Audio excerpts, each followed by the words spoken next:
اهلا بكم في الملكي مع مينا. قبل ما اتكلم عن ماتش نادي الزمالك ونادي المصري هتكلم بس على عوامل نجاح اي فرقه.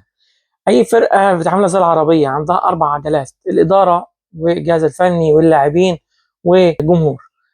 الزمالك ادارته حاليا من اسوأ الادارات اللي عدت على نادي الزمالك، اداره فاشله جدا، سواء في انها تدعم الفريق، سواء ان هي تحافظ على المكتسبات اللي عند الفريق، سواء من مدير فني كان كويس زي جوزيه جوميز ما عرفناش نحافظ عليه، سواء على لعيبه كويسين كان ممكن تحافظ عليهم وتتعاقد مع لعيبه تانية كويسه تقدر تقوي بيها السكواد بتاعك. انت رحت جبت لعيبه ضعيفه جدا وجددت للعيبه معدومه وضيعت الاصول اللي عندك.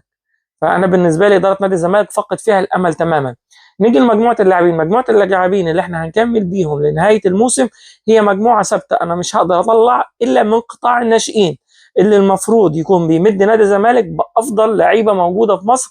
زي زمان، زي من حوالي 3 4 سنين الزمالك طلع 3 4 لعيبه كويسين زي اسامه فيصل، زي احمد عيد اللي لعب قدامنا النهارده في نادي المصري، زي سيف فاروق جعفر. سيف بيتم دايما ان هو يبقى موجود في دكه البدلاء، زي يوسف اسامه نبيل اللي فضل انه يروح لبيراميدز وتقريبا انهى مسيرته الكرويه بدري، يعني بقرار فاشل منه ومن والده.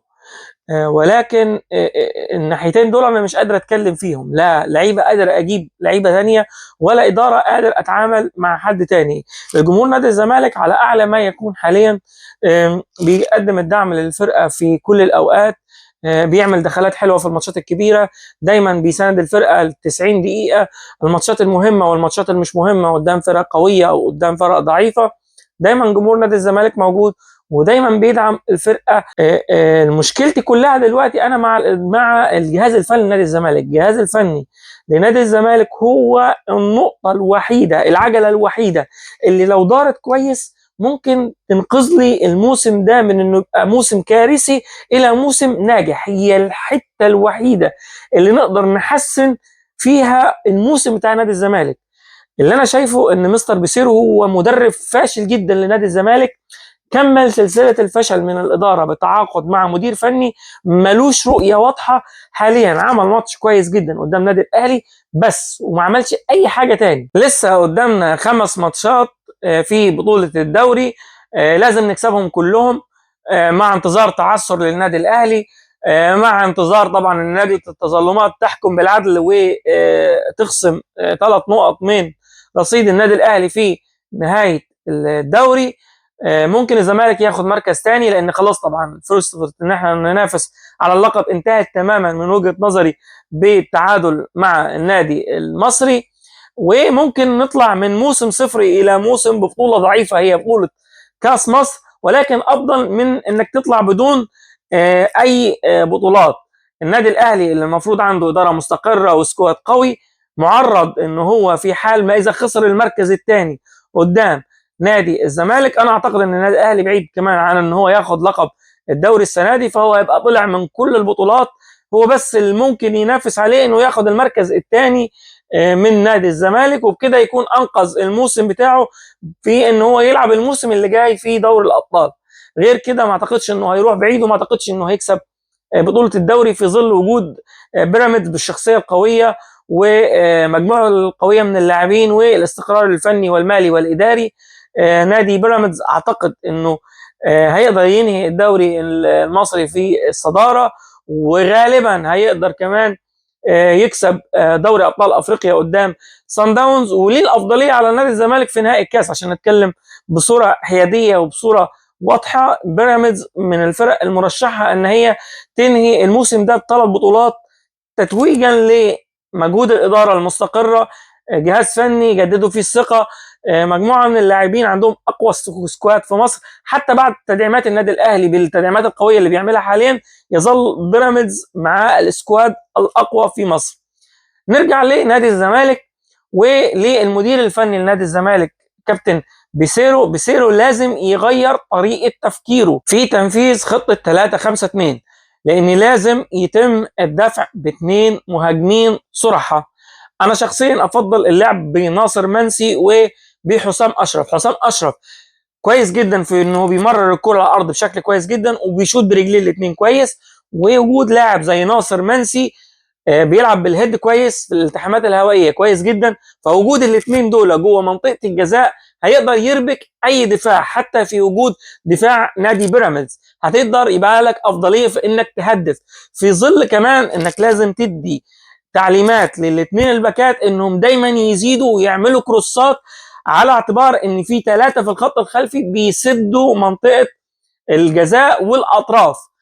فلازم يتم اعطاء تعليمات سواء لبنتايج او لاحمد فتوح او لمحمد حمدي في ناحيه الشمال ان هم يزيدوا مع لعيبه خط الوسط ويعملوا كروسات متقنه في ظل وجود 2 مهاجمين. فانت هتقدر تهاجم وتقدر تهدف بكور عرضيه كويسه، سواء بالكروسات اللي هتبقى من ناحيه الشمال او من ناحيه اليمين عن طريق عمر جابر او احمد محمود، اللي لازم برضو ياخد الثقه في ان هو يزيد ويعمل كروسات عرضيه متقنه. بالطريقه دي الزمالك يقدر يستغل خطه 3-5-2 افضل استغلال، انك انت مامن دفاعيا ورا بثلاث مدافعين، بتهاجم من على الاطراف بالباكات اللي انت عندك وفره فيها بشكل كويس جدا.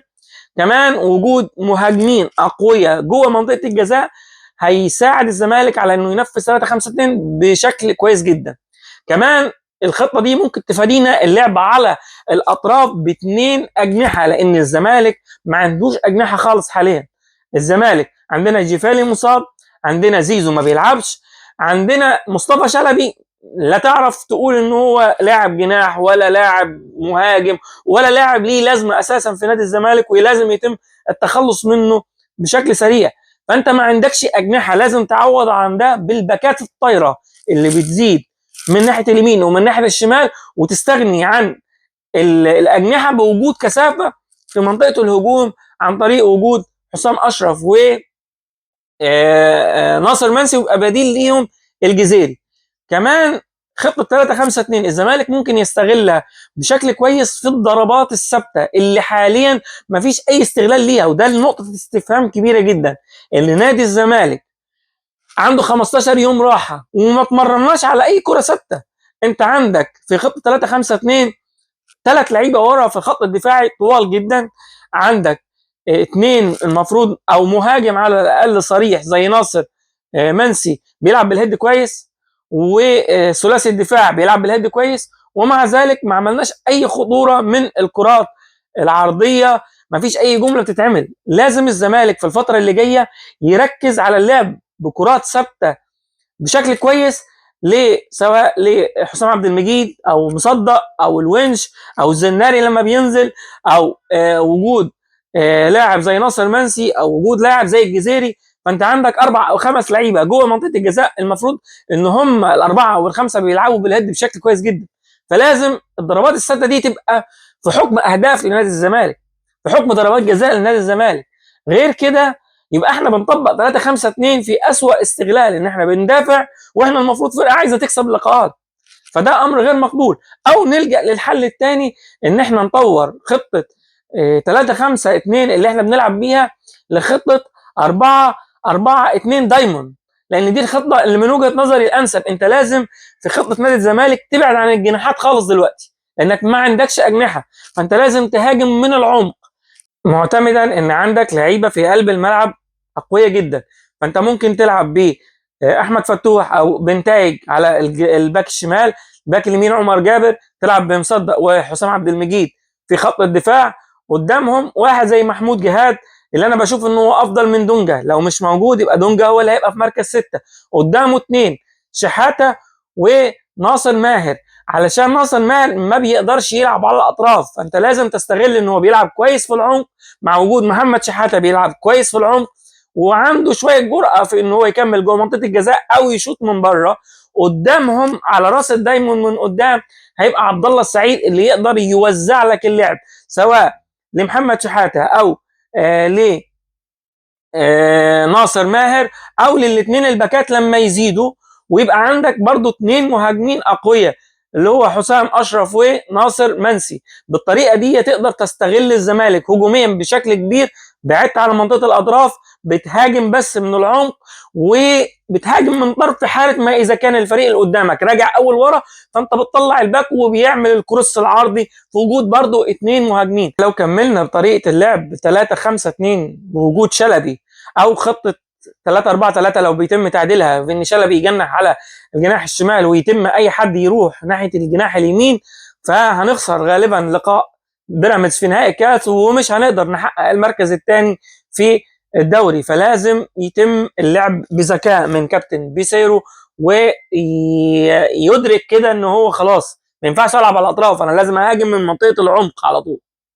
اخيرا لو هنروح لتقييم لقاء نادي الزمالك والنادي المصري، المصري يمكن ما عملش خطوره تذكر على مرمى عواد، ولكن عواد بصراحه كان مميز في كل الكور اللي راحت عليه، وخصوصا الكرات اللي كان بيطلع يلحقها قبل الجناح او المهاجم الصريح بتاع النادي المصري. لما بتتلعب بينيات بيطلع بشكل كويس جدا جوه منطقه الجزاء.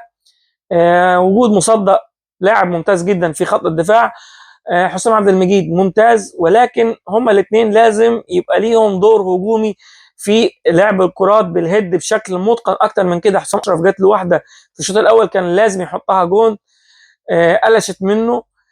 طبعا دونجا على المستوى الهجومي مزري، يعني دونجا جات له كوره متصلحه جوه منطقه الجزاء حطها بشكل غريب جدا، والكوره اللي كمل فيها برده جوه منطقه الجزاء لعبها بالهيد كمان الثانيه بشكل سيء جدا. دونجا ملوش اي دور هجومي تقريبا في نادي الزمالك، ولازم يتمرن انه يشوط من بره منطقه الجزاء بشكل كويس.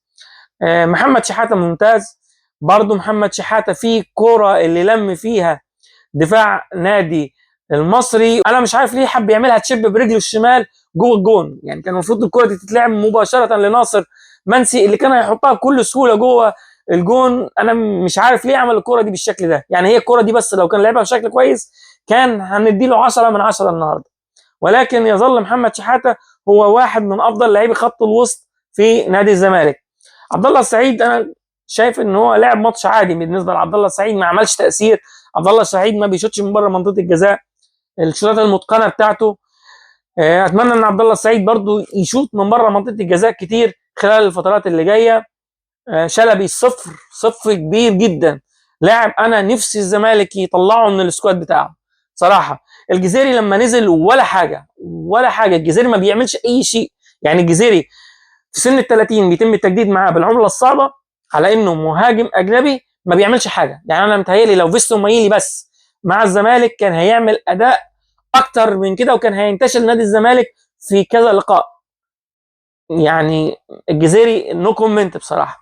ناصر منسي هو الافضل في الخط الهجومي، عمل ماتش ممتاز من وجهه نظري، عمل كل اللي يقدر عليه. يمكن لو في كوره اللي جاتت عرضيه كان حطها بالهيد في الشوط الاول قدر يسرق المدافعين، كان هيبقى ادى اداء مثالي يعني. لكن يعني توفيق من عند الله. اتمنى القادم ان شاء الله افضل لنادي الزمالك، نتوفق في الخمس لقاءات اللي جايه. اتمنى ان لجنه التظلمات تحكم بالعدل في موضوع نادي الزمالك، ويتم تقرير خصم 3 نقاط بنهايه الموسم من النادي الاهلي. ونتمنى ان النادي الاهلي يتعثر لقاء مع مثلا نادي زي النادي المصري، لان هو ده اقوى لقاء يعتبر فاضل للنادي الاهلي. ويعني انا كل اللي اتمناه ان الزمالك ياخد مركز ثاني في بطوله الدوري، يعني حتى لو لا قدر الله ما خدناش الكاس بس خدنا مركز ثاني هيبقى ده الاهم، لان الاولويه بالنسبه لي ان احنا نلعب دوري ابطال السنه اللي جايه. ما تنسوش تدعمونا باللايك والشير والسبسكرايب. دمتم ملوك، شكرا جزيلا.